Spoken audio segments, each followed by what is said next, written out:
اعوذ باللہ من الشیطان الرجیم بسم اللہ الرحمن الرحیم الحمد للہ رب العالمین۔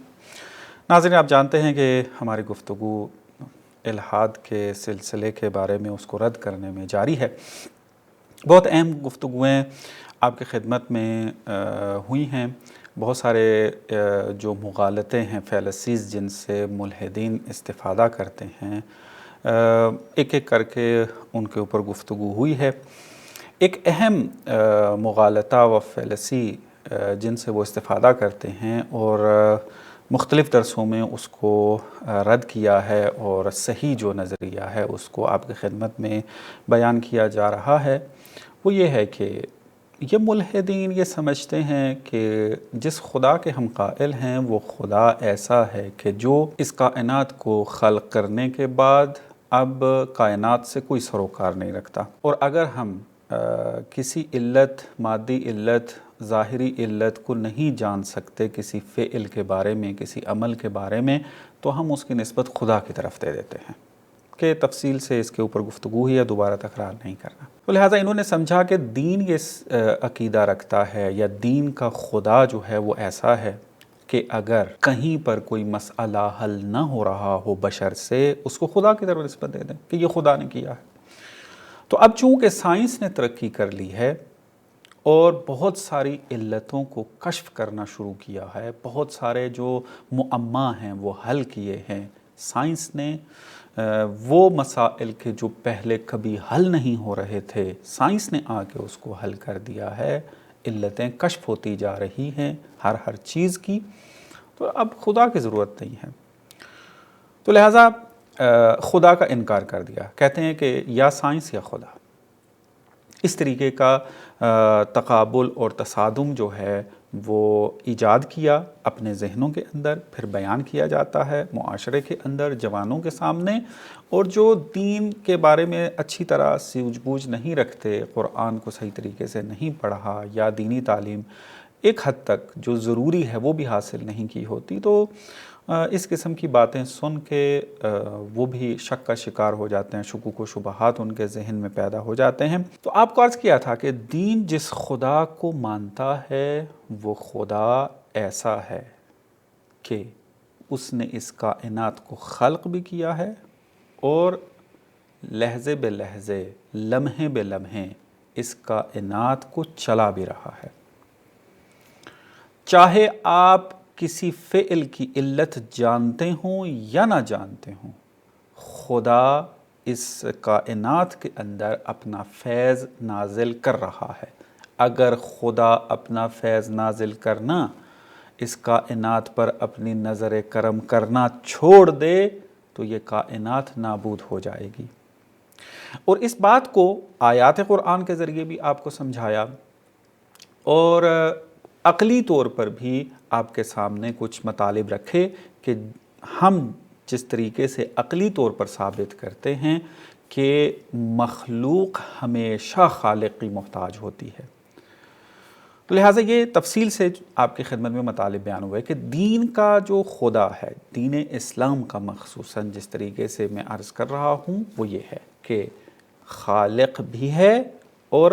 رب بھی ہے، یعنی اس کائنات کو لمحے بے لمحے چلا رہا ہے، نہ یہ کہ اس کائنات کو خلق کر کے اب اس کائنات کا نظارہ کر رہا ہے جس طرح کے بعض افراد قائل ہیں۔ تو چونکہ اس کے اوپر تفصیل سے گفتگو ہوئی ہے، میں اس مطلب کو آگے بڑھا کر مزید مطالب آپ کی خدمت میں عرض کرتا ہوں۔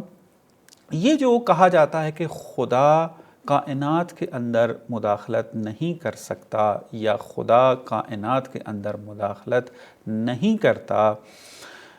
یا گاڈ آف دا گیپس کا جو نظریہ ہے، اگر ہم قرآن کی تلاوت کریں تو ہمیں ایسے اشارے ملتے ہیں کہ اس زمانے میں جو اسلام کو نہیں مانتے تھے، مثلا یہودی تھے یا جو خدا کو نہیں مانتے تھے لیکن ان کے ذہن میں اس طرح کا سوال آتا تھا، تو وہ قائل تھے کہ خدا جو ہے وہ ایسی ذات ہے کہ جو محدود ہے، یعنی قرآن نے اس کی تعبیر کی ہے کہ یہ کہتے ہیں کہ خدا کے ہاتھ بندھے ہوئے ہیں، اور قرآن پھر واضح کرتا ہے کہ نہیں، خدا کے ہاتھ بندھے نہیں ہیں بلکہ کھلے ہیں۔ ملاحظہ کریں سورہ مائدہ آیت نمبر 64، ارشاد ہو رہا ہے اعوذ باللہ من الشیطان الرجیم وقالت الیہود ید اللہ مغلولہ، کہ یہود کہتے تھے کہ اللہ کے جو ہاتھ ہیں، اللہ کا جو ہاتھ ہے وہ بندھا ہوا ہے۔ غلت ایدیہم،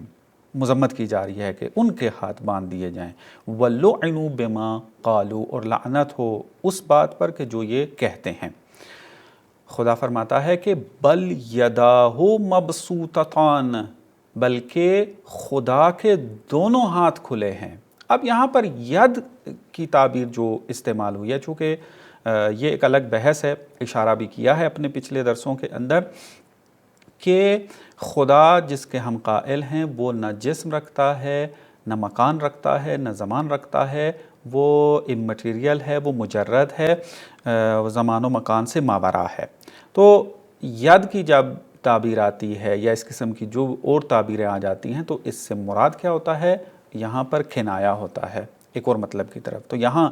ید سے مراد قدرت ہے، ید اللہ یعنی خدا کی قدرت۔ یہود قائل تھے، یہ کہتے تھے کہ اللہ کے ہاتھ بندھے ہیں، یعنی خدا جو ہے وہ محدود ہے، وہ مداخلت نہیں کر سکتا۔ اب یہ کیوں کہتے تھے؟ قرآن کی دوسری آیات کے اندر بھی اور تفسیر کے اندر بھی آپ جا کر دیکھیں تو پتہ چلے گا کہ یہ اس کا بیک گراؤنڈ کیا ہے۔ مثلا بعض اوقات یہ تمسخر کے لیے کہتے تھے، مثلا خدا نے جب کہا کہ قرض دیا کرو، قرض حسنہ دو خدا کو، اور یہ خدا کو دیا جا رہا ہے، اس قسم کے مفہوم کی جو آیات ہیں تو یہ پھر مسخرہ کرتے، دیکھیں یہ خدا جو ہے وہ محتاج ہو گیا، بلکہ آیت کے اندر ہے بھی کہ یہ خود کہتے تھے ہم جو ہیں وہ غنی ہیں، خدا جو ہے وہ فقیر ہے، نعوذ باللہ۔ تو اس طرح کا تمسخرانہ جو ہے وہ مذاق کرتے تھے اور پھر مسلمانوں پر اعتراض کرتے تھے۔ تو یہ آیت بھی انہی کے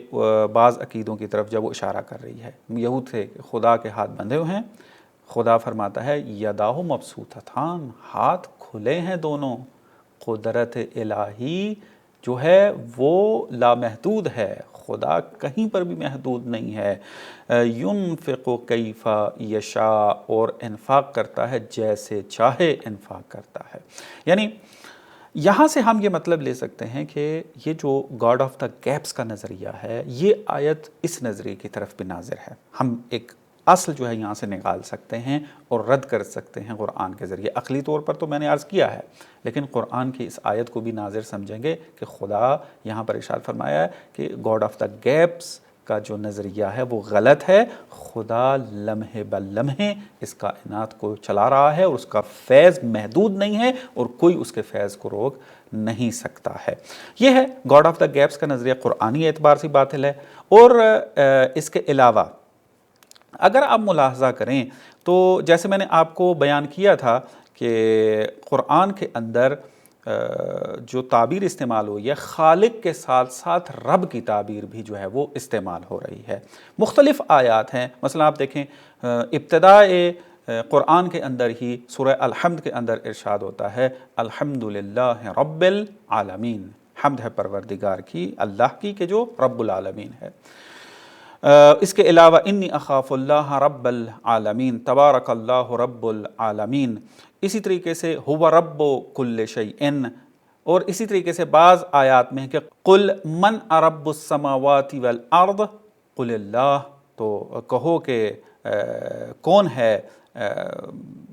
سماوات زمین اور آسمان کا رب، تو کہہ دو کہ اللہ ہے۔ تو یہ رب کی بہت ساری آیات ہیں رب کی تعبیر سے۔ تو یہ بات اس نقطے کی طرف اشارہ کر رہی ہے کہ گاڈ آف دا گیپس کا جو نظریہ ہے کہ ہم فقط خدا کی طرف نسبت اس وقت دیتے ہیں کسی فعل کو کہ جب اس کی علت ہمیں معلوم نہیں ہوتی، یہ نظریہ غلط ہے۔ قرآن کہتا ہے کہ یہ اس کائنات کے اندر جو فیض ہے، جو کچھ بھی ہو رہا ہے وہ خدا کے اذن سے ہو رہا ہے۔ گاڈ آف دا گیپس کا نظریہ جو ہے وہ باطل ہے۔ یہ تو تھا اسلام کے بارے میں۔ ابھی ہم آتے ہیں مسیحیت کے بارے میں۔ ملاحظہ کریں میک گراف ایک مسیحی الہی دان ہے، یہ اپنی کتاب ڈاکنز گاڈ کے اندر جو ہے وہ اس مطلب کی طرف اشارہ کرتا ہے۔ یہ کتاب اس نے ڈاکنز کے خلاف لکھی ہے کہ اس کا اپنا ایک بیک گراؤنڈ ہے۔ ڈاکنز نے دا گاڈ ڈیلوژن لکھی تھی، اس کے اندر بہت سارے مطالب ذکر کیے، تو یہاں پر پھر اس نے دا گاڈ ڈیلوژن کا نقد کیا ہے، اس کے نظریات کا۔ یہاں پر آ کے یہ بڑے خوبصورتی کے ساتھ اس بات کی طرف اشارہ کر رہا ہے کہ دین اور سائنس اور ایمان اس کا کیا رابطہ پایا جاتا ہے۔ تو یہاں یہ کہتا ہے کہ اگر عوامی اعتبار سے دیکھیں تو مختلف بعض نظریات پائے جاتے ہیں کہ جس کو عقل تسلیم نہیں کرتی ہے اور وہ غلط نظریے جو ہیں وہ شمار ہوتے ہیں، لیکن اگر ہم حقیقت کو دیکھیں تو اس میں ہمیں ملتا ہے کہ جو دین کے ماہرین ہیں وہ اس گاڈ آف دا گیپس کے نظریے کو رد کرتے ہیں، اس کو ہم قبول نہیں کرتے۔ تو اب دیکھیں کہ ایک طرف سے دین اسلام کے ماہرین ہیں وہ گاڈ آف دا گیپس کے نظریے کو نہیں مان رہے، اور دوسری طرف سے مسیحیت کے اندر بھی ماہر ترین انسان ہے، یہ الہی دان ہے، ان کا تھیولوجسٹ ہے، بہت بڑا متکلم ہے ان کا، تو یہ کہہ رہا ہے کہ ماہرین جو ہیں مسیحیت کے اندر وہ گاڈ آف دا گیپس کے نظریے کو نہیں مانتے ہیں۔ بس یہ جو ایک اسٹرا مین کی پالیسی سے استفادہ کرتے ہیں وہ خود بخود یہاں پر رد ہوتا نظر آتا ہے۔ ملحد جو یہ مغالطہ کرتے ہیں کہ خدا جو ہے وہ فقط وہیں پر اپنی جگہ بناتا ہے یا اپنا مقام بناتا ہے کہ جہاں پر جہل ہو، جہاں پر لا علمی ہو، پتہ نہ چل رہا ہو کہ اس کی علت کیا ہے، تو لہٰذا اس کی طرف نسبت دے دیتے ہیں، اور خدا قوت پکڑ جاتا ہے معاشرے کے اندر، لوگوں کی عقیدے میں آ جاتا ہے۔ اب چونکہ سائنس نے تمام علتوں کو بیان کرنا شروع کر دیا ہے، بس یہاں پر خدا کی اب ضرورت نہیں ہے، اور یہ نظریہ باطل ہے کہ تفصیل سے آپ کے خدمت میں عرض کیا ہے۔ وصلی اللہ علی محمد و آل محمد۔